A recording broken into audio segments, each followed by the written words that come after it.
ಹೇಳುತ್ತಿದ್ದೇನೆ. ನಾನು ಹೇಳುತ್ತಿರುವುದು ಕಿತ್ತೂರು ರಾಣಿ ಚೆನ್ನಮ್ಮನ ಬಗ್ಗೆ.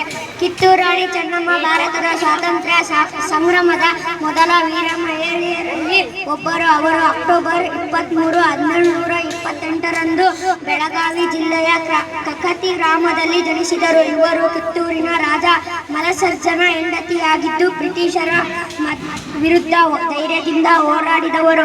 ತಂದೆ ಧೂಳಪ್ಪ ಗೌಡ, ತಾಯಿ ಪದ್ಮಾವತಿ. ಚಿಕ್ಕ ವಯಸ್ಸಿನಿಂದಲೇ ಕುದುರೆ ಸವಾರಿ, ಕತ್ತಿ ವರಸೆ ಹಾಗೂ ಬಿಲ್ಲು ವಿದ್ಯೆಯನ್ನು ಕಲಿತರು. ಇವರ ಮಗ ಶಿವಲಿಂಗ ರುದ್ರ ಮರಣ ಹೊಂದಿದ್ದಾಗ ಶಿವಲಿಂಗಪ್ಪ ಎಂಬ ಮಗನನ್ನು ದತ್ತು ಪಡೆದರು. ಸಂಗೊಳ್ಳಿ ರಾಯಣ್ಣ ಮುಂತಾದ ವೀರರ ಸಹಾಯದಿಂದ ಬ್ರಿಟಿಷ್ ಸೈನ್ಯವನ್ನು ಸೋಲಿಸಿದರು. ಇವರು ಫೆಬ್ರವರಿ 21, 1829ರಂದು ಬೈಲಹೊಂಗಣದಲ್ಲಿ ಕರುನಾಡಿನ ಸ್ವಾತಂತ್ರ್ಯ ಸಂಕೇತವಾಗಿ ಇಂದಿಗೂ ಅವರನ್ನು ಸ್ಮರಿಸಲಾಗುತ್ತದೆ. ನನ್ನ ಹೆಸರು ಅಮೋಘ. ನಾನು 4ನೇ ತರಗತಿ ವಿಭಾಗದಲ್ಲಿ ಓದುತ್ತಿದ್ದೇನೆ. ನನ್ನ ಪಾತ್ರ ಕಿತ್ತೂರು ರಾಣಿ ಚೆನ್ನಮ್ಮ.